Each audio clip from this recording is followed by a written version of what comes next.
크리스마스 시즌이 왔다는 것을 제일 먼저 알리는 신호는 누가 뭐래도 거리에 형형색색으로 등장하는 불빛들입니다. 거리의 나무마다 꼬마 전구들을 걸고 여기저기 출처불명의 다양한 장식으로 만든 크리스마스 추리들이 등장합니다. 대도시의 밤거리를 이맘때에 나가보면 수많은 빛들이 빚어내는 풍경은 환상 속으로 우리를 인도합니다. 제가 여기 오기 전 있던 서울 영락교회는 명동에 위치해 있죠. 성탄 전야에 저는 지금껏 시내를 나가본 적이 없습니다. 늘 교회 행사 때문에요. 근데 영락교회는 시내 한가운데 있는 대형교회다 보니 크리스마스 전에 행사를 하게 되면 그 인간의 교통이 전부 마비가 됩니다. 그래서 수십 년 전부터 아예 24일 저녁에는 모이지를 않습니다. 그러다 보니 난생 처음으로 영락교회 부임한 이후에 명동거리를 나가보게 되었습니다. 그때 저희 아이가 초등학교 하나 들어갔고 이제 유치원 마지막 7살이었죠. 아이 손잡고 가다 아이를 잃어버릴 뻔했어요. 사람이 얼마나 많든지. 근데 가게마다 형형색색의 불빛들을 보면 정말 황홀하기 이를 데 없더라고요. 이 크리스마스라는 절기가 생겨난 곳이 지중해 인근입니다. 그 지중해 인근과 거기서 연이어 있는 유럽에서는 이 12월 25일이 한 해 가운데 가장 어두운 시기라고 합니다. 그래서 유난히 불빛은 그들에게 단순한 장식 차원을 넘어서 중요한 상징의 역할을 해왔던 겁니다. 캄캄한 실내에서 무엇을 하려면 제일 먼저 불부터 켜야 합니다. 안 그러면 아무것도 할 수 없습니다. 그처럼 크리스마스에 담겨있는 영적인 진리가 수없이 많지만 마치 어두운 밤에 이 방 안에서 뭔가를 하려고 하면 불부터 켜야 하는 것처럼 이것부터 이해하지 않으면 나머지는 이해하기 어렵습니다. 그것은 이 세상은 어두운 곳이며 예수께서 빛이 되어 주시지 않았다면 우리는 결코 길을 찾거나 실체를 볼 수 없었다는 것이죠. 주님이 이 땅에 오심을 복음서의 기자들은 한결같이 빛으로 말합니다. 흑암에 앉은 백성이 큰 빛을 보았고 사망의 땅과 그늘에 앉은 자들에게 빛이 비치었도다. 이사야의 말씀을 인용한 마태의 기록입니다. 요한은 참빛 곧 세상에 와서 각 사람에게 비추는 빛이 있으나니라고 증거했습니다. 세상이 어둡다는 것은 성경에서는 예외 없이 악이 가득한 상태, 관영하다 그러죠. 악이 충만한 상태를 말합니다. 세상에 악과 엄청난 고난이 가득 찼다는 뜻입니다. 여러분, 예수께서 태어나실 그때에 무슨 일들이 있었는지를 한번 반추해 보십시오. 폭력, 불의, 권력의 남용, 집을 잃고 방황하는 사람들, 압제를 피해서 떠도는 난민들, 흩어진 가족, 한없는 슬픔들이 곳곳에서 넘쳐났습니다. 지금의 우리가 살고 있는 시대와 다를 바가 없죠. 세상에 그렇게 흑암이 가득 차 있다는 말은 악과 고난을 피해갈 다른 방법을 아무도 모른다는 뜻이기도 합니다. 그런 세상에 큰 빛이 비친 것입니다. 유다가 멸망할 무렵에 사람들은 하나님을 찾는 대신에 신접한 사람과 마술사들을 찾았습니다. 그들에게 살 길을 찾은 거죠. 그것이 편성해서 거짓 선지자들은 그렇게 허황된 것을 쫓는 사람들에게 희망이 있다고 말합니다. 그렇게 하면 살 길을 얻을 수 있다라고 거짓말을 했습니다. 그들은 우리가 흑암이 있는 것은 맞지만 우리의 힘과 노력으로 이를 극복할 수 있다고 말합니다. 지금도 사람들은 똑같은 주장을 합니다. 항상 대선 때고 총선 때고 후보자들은 자기 자신이 이 어두운 세상을 밝힐 수 있는 빛이라고 그런 허황된 말을 합니다. 자본가들은 시장 경제의 힘을 의지하라고 말합니다. 또 다른 사람들은 날로 발전하는 첨단 기술을 맹목적으로 떠받듭니다. 모두가 가지고 있는 생각은 암울한 현실을 우리의 지능과 우리의 노력으로 타개해 나갈 수 있다는 터무니없는 믿음입니다. 미국의 한 유력한 일간지가 언젠가 크리스마스에 이런 광고를 냈습니다. 크리스마스의 의미는 결국 사랑이 이긴다는 것과 우리 그리스도인들이 세상을 연합시키고 나아가 세상의 평화를 이룰 수 있다는 것이다. 다시 말해서 빛은 우리 안에 있으며 따라서 세상의 어둠을 몰아낼 수 있는 주체도 우리다. 빈곤과 폭력과 악을 우리는 거뜬히 정복할 수 있다. 우리가 힘을 합하면 세상의 연합과 평화를 창출할 수 있다는 의미의 그런 광고였습니다. 광고주는 물론 진심 어린 마음으로 이 광고를 실었을 것입니다.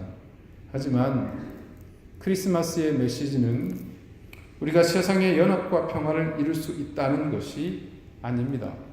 오히려 정반대입니다. 진실은 우리 인류는 결코 스스로를 구원할 수 없다입니다. 크리스마스는 감상을 최대한 배제한 가장 현실적인 사건입니다. 티머시 켈러 목사님이 한 이야기입니다. 정말 그렇습니다. 크리스마스는 힘을 냅시다. 다 함께 힘을 합하면 세상을 더 나은 곳으로 만들 수 있습니다. 라고 말하지 않습니다. 성경 말씀은 어둠의 세력에 무관심하지 말고 오직 저항하라고 가르치지만 그렇다고 그 세력을 우리 힘으로 이길 수 있다는 환상을 부추기지도 않습니다. 성경에서 말하는 관점은 분명합니다. 세상은 문제가 아주 심각해서 우리 스스로는 치유나 구원을 이룰 수 없다. 그래서 세상은 심히 어둡지만 그럼에도 불구하고 희망이 있다입니다. 오늘 말씀이 이렇게 시작을 합니다. 사망에 거들진 땅에 거주하던 자에게 빛이 비추었도다. 여러분, 이것이 바로 크리스마스가 선포하는 메시지입니다. 세상에 빛이 솟은 것이 아니라 빛이 빛이었다고 이렇게 증거합니다. 그 빛은 자체적으로 솟아난 것이 아니라 분명 바깥 세상에서부터 온 것입니다. 우리의 세상 바깥에 빛이 존재했고 예수님께서 우리를 구원하시고자 그 빛을 가지고 우리에게로 오셨습니다. 더 정확히 말하자면 그분이 빛 그 자체셨죠. 이사야는 큰 빛이 비치도다라고 선언합니다. 여러분, 빛은요, 생명과 진리와 아름다움의 원천입니다. 빛은 우리에게 진리를 보여줍니다. 여러분, 캄캄한 밤에 라이트를 켜지 않고 운전할 수 있습니까? 갈 바를 알지 못하죠. 그때 빛이 비춰지게 되면 사물의 실태, 진실, 즉 진리가 드러납니다. 빛이 없으면 안전운행에 필요한 진리가 부족해집니다. 그래서 말씀에도 하나님이 모든 진리의 근원이라고 증거하지 않습니까? 왜요? 그분이 빛이시기 때문에 그런 겁니다. 여러분이 뭔가를 할 수 있으면 순전히 하나님 덕입니다. 그분이 우리의 뇌와 인지 능력을 지으셨습니다. 더욱이 나아가 그분의 계시가 없이는 우리가 하나님이 어떤 분이신지를 모릅니다. 근데 우리는 하나님을 알아요. 어떻게 알 수 있었습니까? 그분이 자기를 계시하셨잖아요. 어디에요? 성경 말씀에 그분이 자신을 계시하셨잖아요. 그러니까 우리가 이것을 통해서 그분을 알 수 있게 된 것입니다. 인간은 그렇기 때문에 하나님을 통해서만 사고할 수 있고 그분의 말씀을 통해서만 그분의 실존, 그분의 정체, 그분의 존재를 알 수 있는 것이고 피조물인 우리 자신의 정체가 무엇인지를 비로소 바로 알 수 있습니다. 빛은 아름답습니다. 빛은 찬란하여 기쁨을 줍니다. 기후적으로 태양빛이 1년 내내 얼마 비치지 않는 지역에 사는 사람들은 우울증을 앓는 비율이 훨씬 높습니다. 빛이 있어야 기쁨도 누릴 수 있습니다. 하나님은 이렇듯 빛이셔서 모든 아름다움과 기쁨의 근원이 되어 주셨습니다. 우리에게는 없고 스스로 만들어낼 수도 없는 생명과 진리의 기쁨, 그것은 오직 우리 하나님에게만 있습니다. 왜요? 그분이 빛이시기 때문입니다. 그런데 그런 하나님의 빛은 우리에게 이사야의 말씀처럼 비춰진다고 증거합니다. 그 빛이 우리에게 비춰진다는 거죠. 이 비친다의 원래의 본문에 가까운 뜻은, 원문의 뜻은 번쩍인다에 더 가깝습니다. 그리고 그 빛이 비춘 것은, 번쩍인 것은 한 아기가 우리에게 낳고 비춰진 것은 그 한 아기가 우리에게 남으로 비춰진 겁니다. 우리에게 온 빛은 이 아기가 가져온 것입니다. 그 아기는 기묘자요 모사요 전능하신 하나님이고 영존하시는 아버지고 평강의 왕이 되시기에 이 아기가 진정한 빛인 겁니다. 기묘자요 모사요 전능하시고 영존하시고 평강의 왕이 되시는 그런 분은 이 세상에 오로지 한 분 하나님에게만 해당되는 호칭입니다. 세상에 어떤 종교, 어떤 신이 있다 하더라도 이 같은 호칭을 붙일 수 없습니다. 오직 그 아기에게 이사야가 그런 호칭을 붙여 찬양했다는 것은 그 아기가 바로 하나님이심을 이사야는 알기 때문입니다. 그 하나님이 이렇게 아기가 되어 땅에 오신 겁니다. 그분의 오심에 있어서 가장 큰 은혜와 복을 누리게 된 대상이 있다면 누구겠습니까? 바로 저와 여러분, 우리 자신들입니다. 그래서 우리는 이 세상의 어느 누구보다도 구주의 오심을 축하하고 환호해야 할 의무가 있습니다. 여러분은 구주의 오심을 얼마나 또 어떻게 축하해 보셨습니까? 대부분은 내가 도리어 축하를 받고 그러지 않습니까? 남자친구 옆구리 찔러서 선물 뭐 줄 건데 계속 묻죠. 우리 어린 친구들은 성탄절이 가까우면 뭘 선물 받을까 리스트업 하죠. 그게 우리의 축하입니다. 그런 모습으로 우리가 어떻게 구주의 오심을, 이 놀라운 탄생의 비밀과 내용을 담아낼 수 있겠습니까? 영문도 모르고 축하하고 열광하고 날뛰는 세상과 우리가 똑같아서는 안 되지 않겠습니까? 실상 우리는 놀라서 말을 잃고 그냥 바라보고 경이로움에 찬송하고 엎드려 경배해야 하는 것이 마땅할 것입니다. 정말로 우리에게 오신 아기 예수가 전능하신 하나님이요 영존하시는 아버지라면 우리는 그분을 그냥 좋아하기만 할 수는 없습니다. 여러분 말씀을 보세요. 성경 속에서 예수님을 직접 보고 만난 사람들은 미지근하게 반응하지 않았습니다. 우리가 진정으로 그분이 하나님이심을 안다면 지금 우리의 모습은 너무나 모순되지 않습니까? 예수님이 기묘자요 모사요 평강의 왕이시라면 우리는 누구든 그분을 섬기고 싶어질 수밖에 없지 않겠습니까? 자, 왜 우리가 이 아기를, 이 예수님을 모사라고 칭했을까요? 모사라 그러니까 조금 어색하시죠? 영어 성경을 보면 아주 단순합니다. 기묘라 모사라 원더풀 카운슬러, 훨씬 이해가 쉬우시죠? 큰 역경을 지날 때는 그 같은 경험을 먼저 해본 사람과 대화를 하면 얻을 것이 많습니다. 내가 겪은 일을 상대방도 이미 경험해 봤기 때문이죠. 우리는 하나님이라는 존재를 너무 이 형이상학적으로만 생각을 합니다. 하지만 하나님은 아기로 태어나 보셨고요. 그리고 하다못해 그 산부인과도 어디 뭐 산후조리원도 없는 그 시대에 여과게 아랫목이 쩔쩔 끓는 복로빵도 아니고 그냥 말구유에 눕혀지셨습니다. 다른 것들은 세상 말하는 것이 뭐 의미가 있겠습니까? 그런 분이 다름 아닌 바로 그런 분이야말로 우리를 진심으로 이해하시고 우리의 모든 경험들을 속속들이 이해하시지 않겠습니까?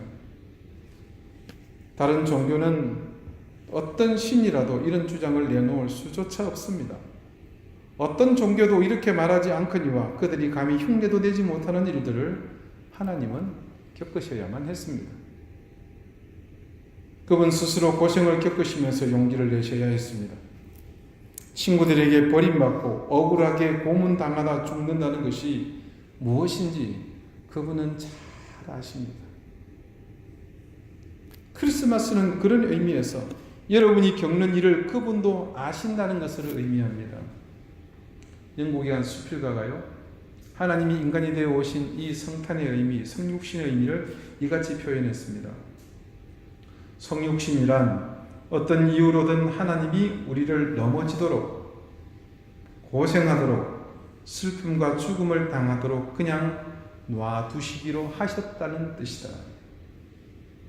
단 그분 자신도 정직하고 용감하게 똑같은 삶을 감수하셨다. 그분은 자신이 당하지 않으신 일은 그 어떤 것도 인간에게 요구하지 않으신다. 가정생활의 사소한 짜증, 고된 일과 재정, 부담에 답답한 굴레에서부터 가장 참혹한 고통과 수모와 패배와 절망과 죽음에 이르기까지 인간의 모든 경험을 친히 겪으신 분이다. 그분은 가난하게 태어나 무한한 고통을 당하셨고 이 모두를 우리를 위해 얼마든지 가치 있게 여기셨다.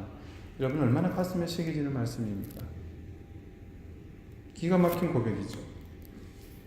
이 같은 성육신의 뜻을 그대로 표현한 말이 이사야가 말하는 기묘자입니다. 이것이 놀랍다는 거예요. 그분은 하나님이신데도 불구하고 우리 중 하나가 되셨습니다. 우리의 어둠을 아시고자 우리와 같은 처지를 자처하여 오셨고 십자가를 지심으로 우리를 구원하셨습니다. 이 모두를 그분은 의무가 아니라 자발적으로 기꺼이 순전하신 그분의 사랑으로 감당하셨습니다. 그것이 바로 그분을 기묘자라고 부르는 이유입니다. 어떤 일이 단지 의무가 아니라 그냥 그 자체로 아름다우면 누구든지 그 아름다움 앞에 서서 거기에 심취할 수밖에 없습니다. 그 자체로 만족스럽기 때문입니다. 그분께 순종해야 하는 이유는 그분의 모든 정체와 또 우리를 위해 이루신 그 모든 일을 볼 때 그저 놀랍기만 할 뿐이기 때문입니다. 기묘자요 모사이신 그분은 다른 누구도 동행할 수 없는 사망의 그늘까지도 우리와 함께 통과하십니다. 세상의 모든 불빛이 다 꺼져버려도 그분만은 우리를 위한 영원한 빛이 되어 주십니다. 우리는 지금 어느 누구도 스스로가 빛을 소유했다고 자신 있게 말하지 못합니다. 그러나 이사야는 분명 그 빛이 우리의 것이라고 증거합니다. 한 아기가 우리에게 낳고 즉 빛이신 주님께서 우리에게 오신 것은 분명한 사실입니다. 그런데 이사야는 그 다음에 다음과 같은 말을 더 붙여서 선포합니다. 한 아들을 우리에게 주신 바 되었는데 이 한 아이와 한 아들은 동일인입니다. 그 아이들의 부모는 하나님이세요. 그 아들을 우리에게 주셨다고 증거합니다. 이 아기, 즉 이 빛은 우리에게 주신 하나님의 선물입니다. 그 은혜의 선물을 기꺼이 받을 때 그 빛이 우리의 것이 되는 겁니다. 오늘 어제 말씀에 이르기를 악을 무찌르는데 우리에게 신과 겉옷이 불에 석같이 살라지리니라고 증거합니다.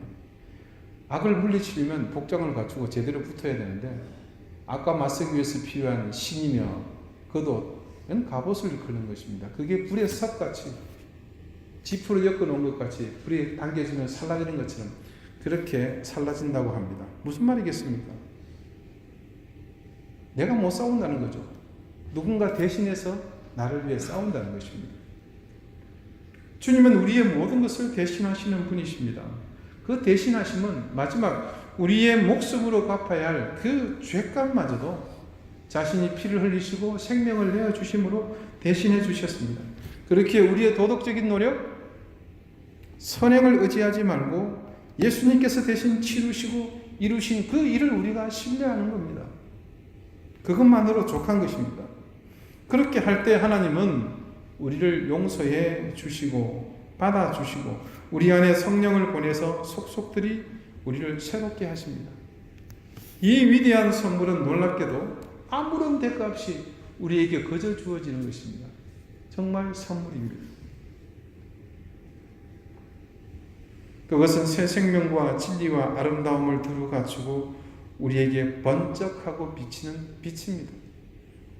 우리는 빛의 속성을 알았잖아요. 생명과 진리와 아름다움.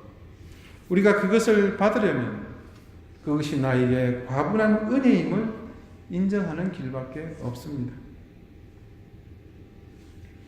근데 여러분, 선물은 늘 좋은 것만 있는 것은 아니죠. 교회에서 어떤 잘난 청년이 크리스마스 때에 주변에 있는 같은 청년부 회원들에게 선물을 받았습니다. 너무 기쁜 나머지 집에 가서 열어봤죠. 첫 번째 선물을 뜯어보았더니 책이었습니다. 다이어트 책자였어요. DVD 포함. 네. 약간 기분이 그래요. 다음 선물도 뜯어보니까 또 책입니다. 뭐 교회에서 제일 쉽게 줄 수 있는 게 책이죠. 근데 책 제목을 보니까 너의 이기심을 버려라입니다. 이 친구가 선물을 준 사람에게 정말로 고맙다고 말한다면 어떤 의미에서 뭡니까? 나는 뚱뚱하고 굉장히 이기적인 놈이다. 이렇게 스스로가 시인하는 그런 모양새가 되고 말이죠. 받아들이기 어려운 상황입니다. 자신에게 흠이 있고 약점이 있음을 인정하는 것이기 때문입니다. 혹시 친구가 나의 재정적인 큰 어려움을 알고 다가와서 나를 공경에서 벗어나게 하려고 그에게 돈을 준다고 생각해 봅시다. 그걸 받기 위해서는 어떤 과정이 필요합니까? 내 쪽팔림을 무릅써야죠. 내 자존심을 내려놔야 그 돈을 받을 수 있습니다. 하나님이 내게 주시는 선물이야말로 자신의 그 자존심을 완전히 버려야만 받을 수 있습니다. 크리스마스는 내가 철저히 잃어버린 바 된 존재라서 내 힘과 노력으로 나를 구원할 수 없으며 따라서 하나님의 아들이 죽음이 아니고는 그 무엇으로도 구원받을 수 없음을 뜻합니다. 즉, 내 스스로 분발해서는 행복하고 도덕적인 삶을 살아갈 수 없습니다. 크리스마스의 진정한 선물을 받으려면 먼저 내가 죄인임을 인정해야 합니다. 은혜로 구원받아야 합니다. 자기 삶을 통제하는 이 모든 권한들을 내려놓아야 합니다. 내키지 않더라도 저 낮은 곳을 향해서 내려가는 것입니다. 우리 주님은 저 위에서 우리를 내려보면서 너희를 사랑한다 말씀하시지 않으셨습니까? 그분은 밑바닥까지 내려오셔서 우리를 사랑하셨습니다. 이 얼마나 위대한 사랑입니까? 우리가 그 사랑을 경험하는 길은 결국 그분과 같은 길로 내려가는 길 외에는 없습니다. 그분은 내려가심으로 위대해지셨고 성경 말씀처럼 우리도 우리 자신이 죄인임을 알고 회개를 통할 때에만 그분의 그 빛 속으로 들어갈 수 있습니다. 예수님께서 십자가에 죽으셨을 때 세상에 어둠이 임했습니다. 온 땅이 캄캄해졌습니다. 결국 이 세상에 빛으로 오신 그분이 그 죽음을 통해서 어떻게 된 것입니까? 다시 그 어둠 속으로 내려가신 겁니다. 무엇 때문이었겠습니까? 바로 우리를 하나님의 아름다운 빛 가운데로 인도하시기 위함이었습니다.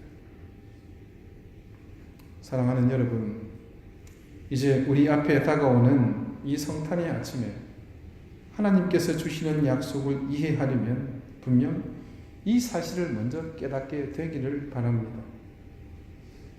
나의 삶에 과분한 은혜로 비치는 이 빛이 없이는 내 자신을 스스로 구원하기는커녕 내 자신을 제대로 알 수조차도 없다는 그 사실 말입니다. 이것이 캄캄한 이 시대의 새로운 시작을 알리는 첫걸음, 바로 깜깜한 방에서 불을 켜는 것과 같은 일입니다. 내가 스스로 주님이 오셨던 그 자리로 내려갈 때에 기묘자요, 모사요, 영존하시는 하나님이시며 평강의 왕이 되신 전능하신 아버지가 되신 그분의 빛이 우리의 빛이 되는 겁니다. 그렇게 할 때 그때의 캄캄한 우리의 인생, 나의 삶에 드리워진 그 어둠은 물러갈 것이며 그 빛으로 밝아오는 새로운 날, 새로운 인생이 시작될 것입니다. 기도드리시겠습니다. 기묘자요, 모사요, 영존하시며 전능하신 평강의 하나님, 그런 하나님으로 오신 아기 예수의 빛이 이제 우리의 삶에 비춰짐을 믿습니다. 우리의 인생, 세상의 질서, 모든 역사의 어둠을 이제 밝히는 그 빛이 우리의 빛이 됨을 믿습니다. 오늘 주께서 그 빛을 주시기 위해 인생의 자리로, 죄인의 자리로 낮고 천한 말구 위에 오셨던 사실을 기억하며 우리의 빛은 바로 그곳